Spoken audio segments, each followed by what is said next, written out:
Hello, good morning. Well, this is the basic job of being a farmer here in the mountains and very challenging kasi hindi siya flat. So, we have a small creek down and we have to clean the riprap.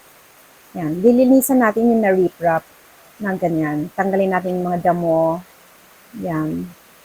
And then, every year po yan na ginagawa natin. And during this month, this is the month we're in. We have to clean everything in the fields. Tapos ito, may fig tree dito.